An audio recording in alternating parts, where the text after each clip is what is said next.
Today's podcast is brought to you by Kentucky Farm Bureau Insurance. You never know what tomorrow may bring. That's why it's important to get the right insurance coverage today. At Kentucky Farm Bureau, we deliver the protection and peace of mind your family deserves. In fact, we've been providing folks in the bluegrass with dependable service since 1943. To request a free quote, find your local KFB insurance agent at mykfbagent.com. Kentucky Farm Bureau, big on commitment.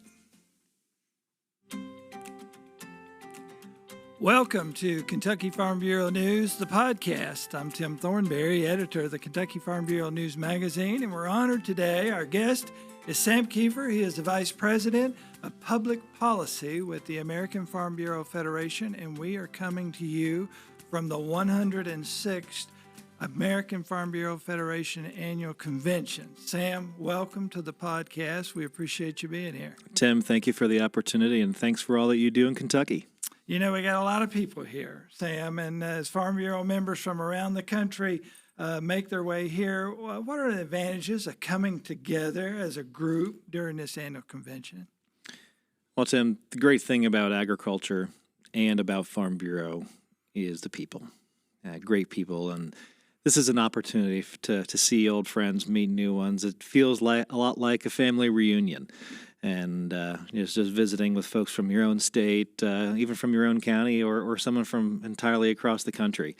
It feels like a family reunion to me, and I know many of our members feel the same way. You see a lot of hugs on the trade show floor, and folks smiling and enjoying the camaraderie. But it's also an opportunity for us to get together and learn professional development. You know, our Young Farmer and Rancher program, our Women's Leadership Committee, our Promotion and Education committees, they do a lot of engagement, and it's a great opportunity for our young leaders and those who are new to Farm Bureau and new to agriculture to get a better idea of the depth and breadth of what this Farm Bureau organization can do for them, their future, their voice in agriculture, their farm. So a lot of those opportunities, we have information sessions throughout the convention, talking about everything from finance on the farm to what's going to happen possibly with the next Farm Bureau, and then certainly not the least of our activities at our convention is when our Farm Bureau members tell us what's important to them, and that's the voting delegate meeting that we hold on Tuesday. And as a policy guy, that's what excites me. I've been in the Farm Bureau organization for over 20 years, and I still get goosebumps when I see a farmer holding that microphone, standing and addressing his or her peers and saying, "This is something that I believe in, and here's why you all should share the same opinion, and this should be the policy of American Farm Bureau." And that is what gives us as staff and as an organization guidance and direction to speak on behalf of American farmers in the United States Congress. Certainly that grassroots way of doing things is alive and well here, as it is in every state. You mentioned family reunion. Our president, Eddie Melton, said those exact words. We were talking the other day. He said, our annual meeting is just like a family reunion when we all get together. And it's the same here. You see people from other states that you haven't seen all year, and it's just, it's really a good thing to do. But as we do that, if you had a list of top initiatives for this convention, what are some of the things you would say? Well, certainly learning. For the Farm Bureau member from Kentucky or any other state, is an opportunity to show up and learn how we can, as individuals, step up and drive the organization forward. That's the theme of this year's convention: is step up and drive forward. And it's emblematic. You can picture a cowboy here in Texas doing that, saddling up and stepping up on the horse and moving some cattle. But really, that's what Farm Bureau is all about, and it's stepping forward, putting your voice forward, your opinion forward. Us as farmers and ranchers all across the country, locking arms on a policy position, rowing in the same direction to achieve something. So the opportunity for members to learn and find where there's an opportunity for them within the Farm Bureau organization to grow and thrive, or in some cases to find a new spark. President Duvall has we celebrated 2024 as the year of the County Farm Bureau, as declared by Zippy Duval, American Farm Bureau president. He himself served as a County Farm Bureau president, and the thousands of men and women across this country who volunteer for the task of organizing their peers at that local level. It's amazing. They don't get paid. They probably lose some hair or get some gray hair because of the additional meetings, especially when things are happening back home on the farm. But these are amazing individuals who show up and provide that relevance at that local level for an organization that has a positive impact, not just in the United States Capitol, not just in state capitals, but at borough meetings, town councils, school district, county commissioner meetings.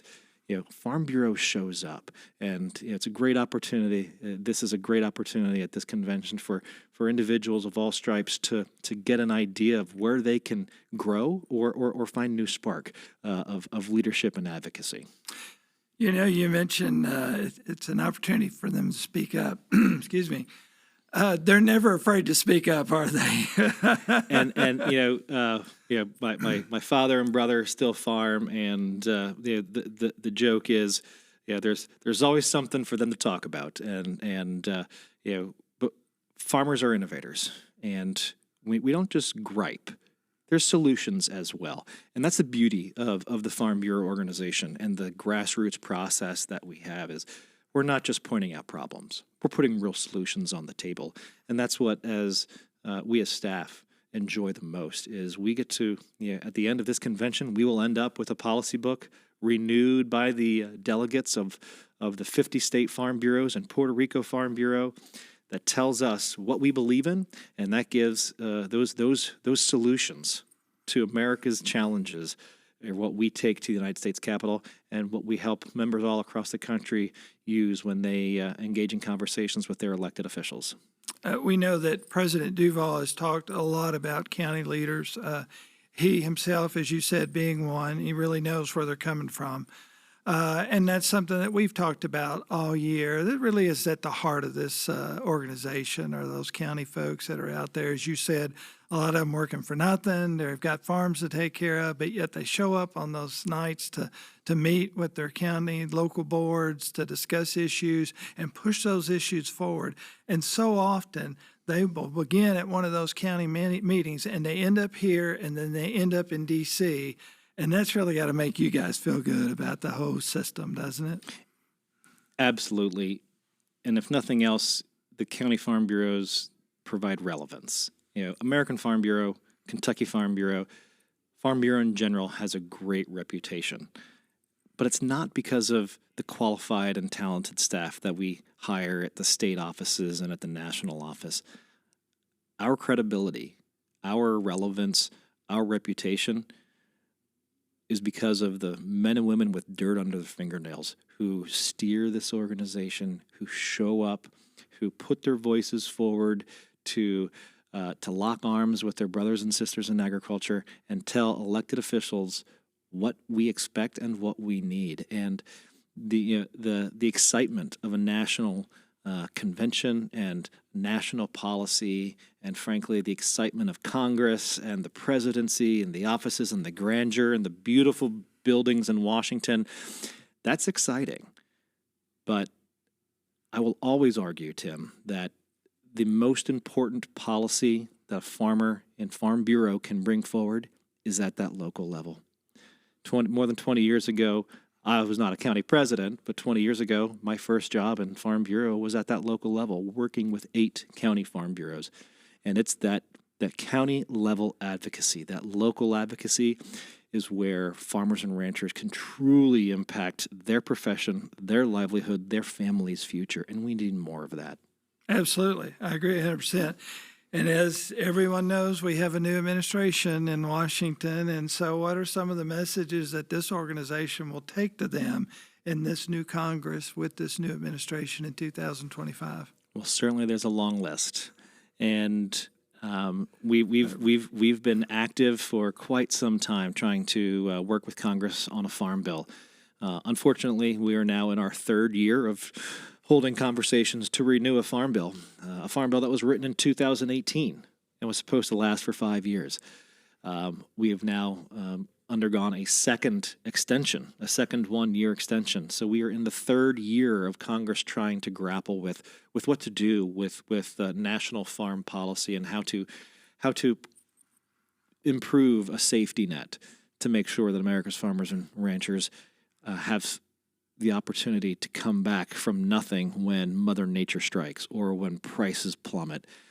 And the fact that at the end of the last calendar year, Tim, that Farm Bureau and farm organizations all across the country had to lobby Congress right before Christmas for supplemental economic assistance for agriculture just tells the story that even though the 2018 Farm Bill was a good bill for its time, it is expired. It is no longer as helpful because the reference prices that are there certainly haven't kept up with inflation.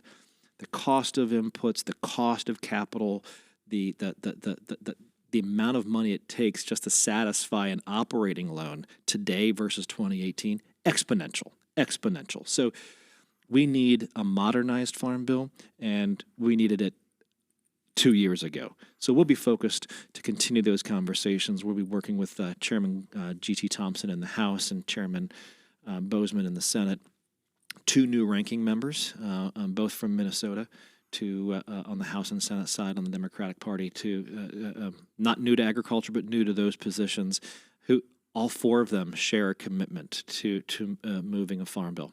There's some politics because as always, it wouldn't be Washington without politics.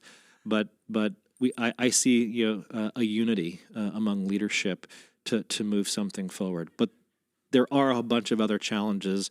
We certainly know that the first 100 days of the Donald Trump administration, he's got priorities. That includes budget reconciliation, some cuts, some border security initiatives.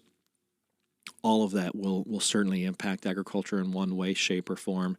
And we're holding conversations with elected officials and with the administration to make sure that they understand, many of these things absolutely positively necessary and needed, but we want to make sure that we are using the right tools and don't have negative impacts on agriculture. One of the other big things that Congress is going to be grappling with in 2025, and again, there's many, many more, but one of the other big things that we've been talking about for at least 3 years is the expiration of the Tax Cuts and Jobs Act, which stems back to President Trump's first administration. A significant number of tax provisions that help small businesses, families reinvest their earnings back into their business, and many of those provisions are going to expire at the end of this year. So farmers, ranchers, rural businesses need certainty.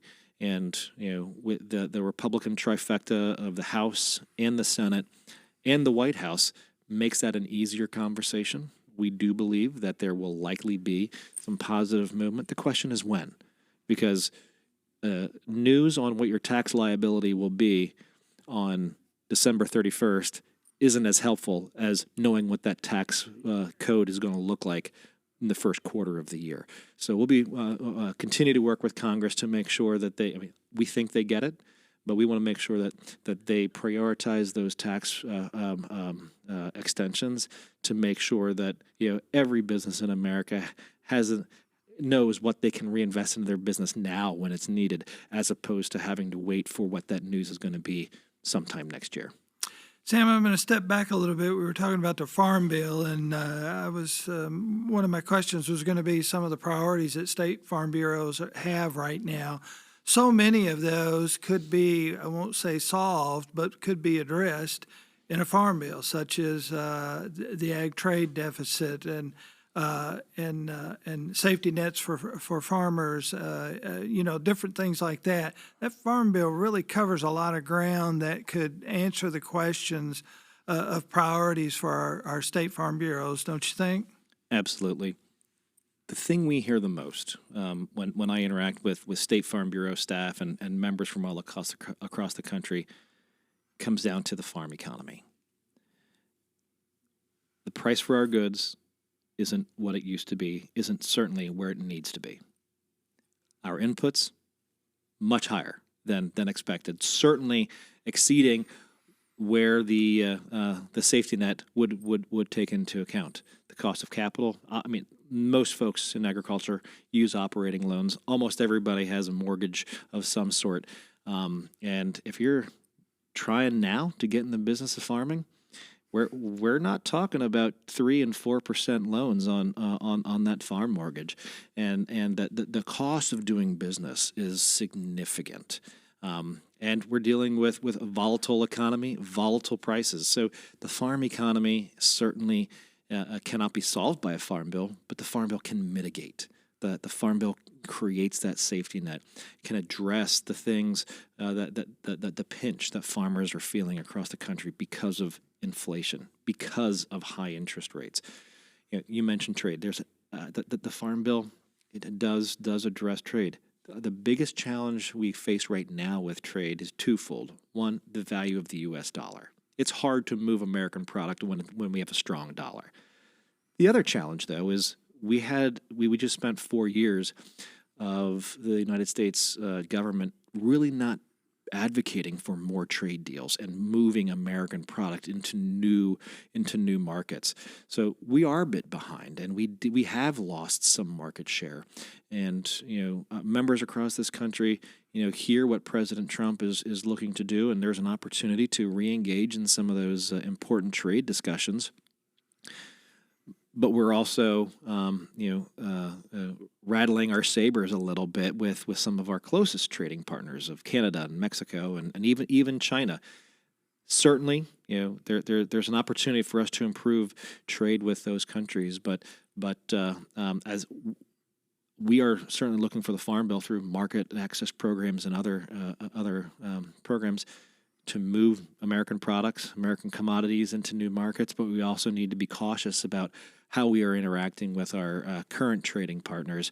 But also, we hear a lot about, again, not just the farm economy, but the rural economy. And the Farm Bill provides plenty of opportunities for economic development in rural areas. There's I grew up, on a farm. I don't live in rural America anymore. That's, the United States capital is not in rural Pennsylvania, but we send farm kids to college all across the country, and many of them are choosing not to come home.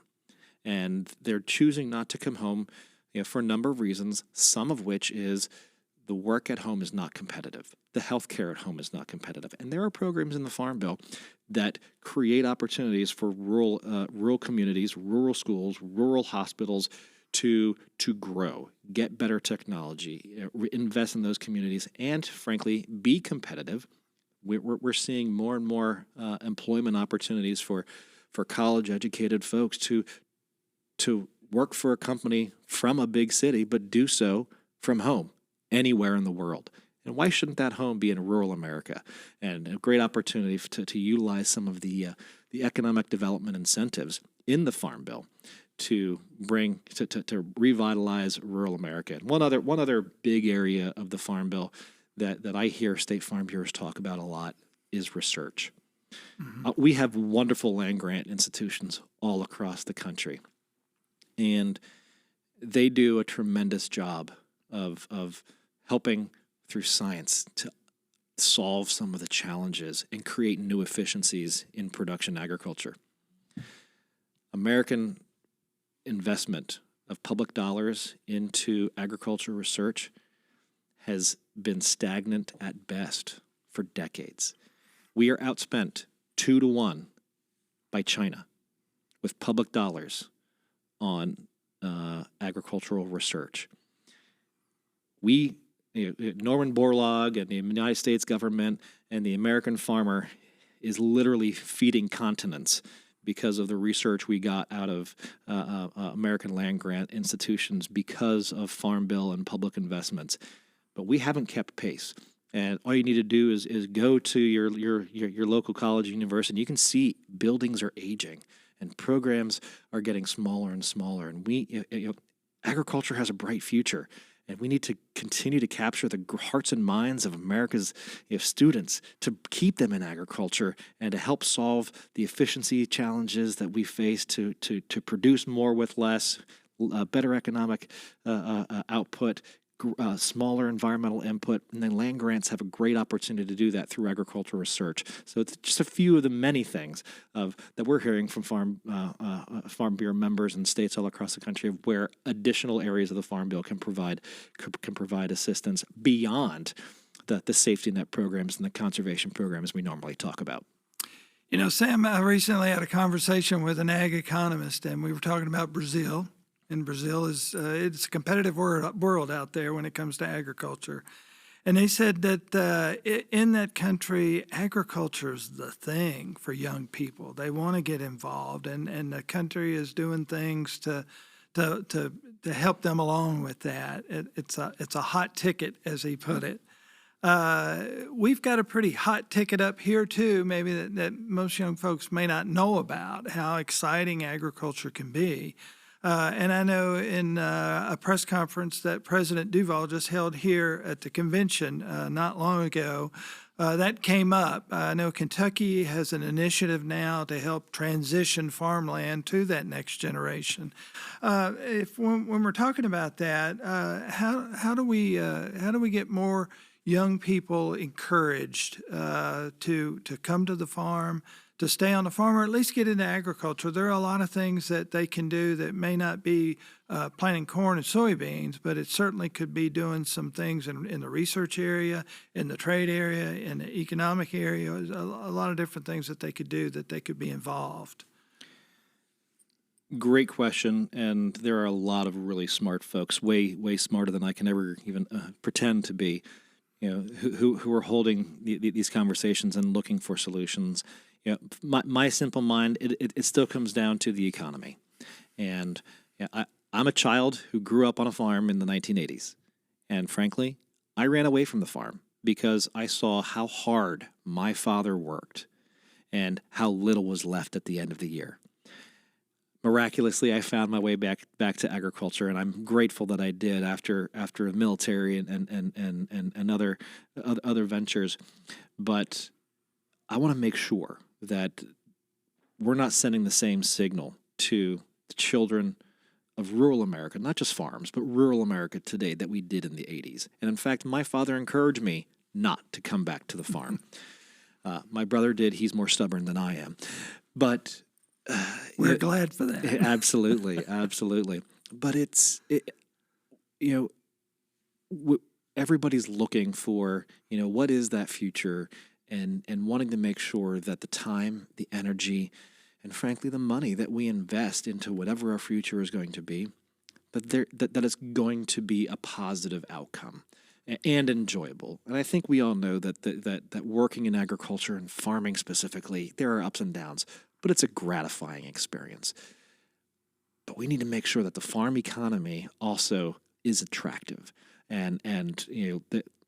obviously, we live in a world of markets, and we can't control those. But certainly, there are things that the United States government can do. Even state governments, like you're mentioning in Kentucky, there are things that state and federal, even local governments can do to send a signal to say agriculture is important. So passing an on-time farm bill, investing in rural America, providing an opportunity at the state level, even local level for easement programs or transitioning programs to connect landowners who are retired and don't have the next generation, to connect with first-generation farmers, veterans returning from the military and transitioning out, looking for that next opportunity, wanting to work for themselves, and wanting to be outside. There's a lot of really good ideas going on in many spaces, and I applaud Kentucky for the initiatives you guys are embarking on. We've got a lot of great young people there. I've just recently met with several of them, and I'm not so young anymore, Sam. And so there's always this generational thing. My parents thought my generation was going to ruin the world, and their parents thought the same of them. But when I see these young people, I'm very encouraged to hear and talk to them and see how excited they are.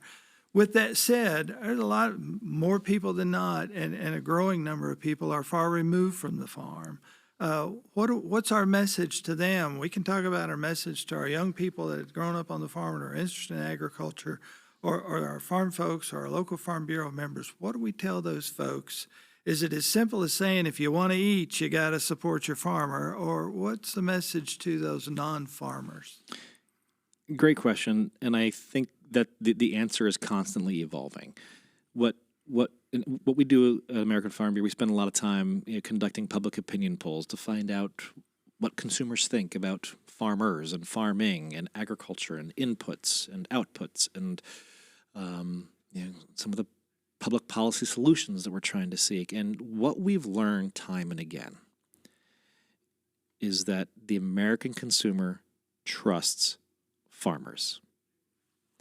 The American consumer is also interested in how food is grown. They may not understand the words that we use, but they want to know.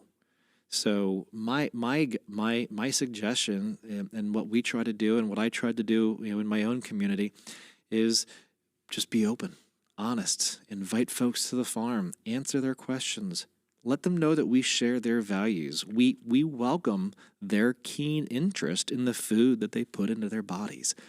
And all of us in agriculture, I think, take it for granted that yes, of course, we want to leave the land better than we found it. I mean, that's what farming is about. That's stewardship. But not everybody grew up on a farm, as you noted. So there's a lot of assumptions. There's a lot of unfortunate misinformation, and in some cases there's disinformation of folks trying to spread a narrative that is not congruent with how we farm. And certainly in the world of sound bites and talk about the one news story today and move on and not follow up tomorrow. There's an opportunity for some of those details to get lost, but the American public does trust farmers, and when we just welcome that conversation and invite folks to the farm and let them know, absolutely, we care. We care about the animals. We care about the land. We drink the water that the groundwater that comes from these aquifers over which we farm. Those are messages, and holding those conversations in a non-confrontational way and inviting folks to understand that we share their values, and we are continuing to look for ways to improve what it is that we do. The way my dad farms and my brother farms today is drastically different than when he was farming, my dad, in the 80s. And that's drastically different than the way my grandfather farmed in the 50s. And that is even more drastically different than the way we were farming in the 20s. So continuous improvement is jargon that's used in corporate boardrooms and all across the country. But that's the definition of farming. Sam, you just made me think of something. I'm just going to get on my soapbox here for a minute. Not a question. But in saying that, I recently visited a farm that has been in continual operation for more than 230 years. And you're right, the way it was farmed in the late 1700s is not the way that it was farmed a century later, and not the way a century after that.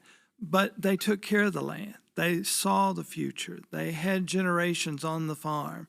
And so still today, and this is in the most metropolitan area in our state, there's a farm there with 230 acres of corn and soybeans that are still growing today, still growing on a farm that grew these crops back centuries ago.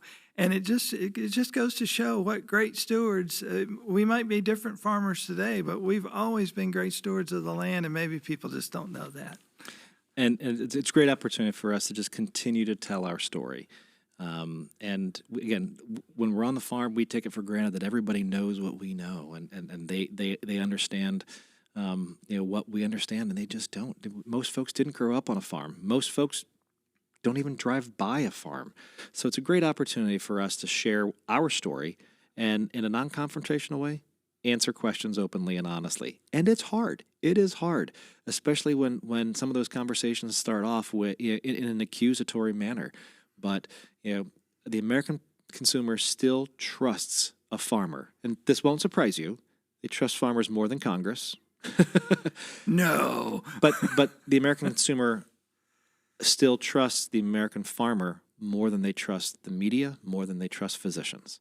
And that is an opportunity for us. We can't take that for granted, but it's an opportunity for us to continue to open our arms and share our story. A huge opportunity. I agree. Last thing, Sam, I know you're busy and we don't want to keep you too long today, but as these folks wrap up in a couple of days from here and they go back home, if there's a message you want them to take with them, what is it? Step up and drive forward. That's the theme of our convention, and it has so much meaning.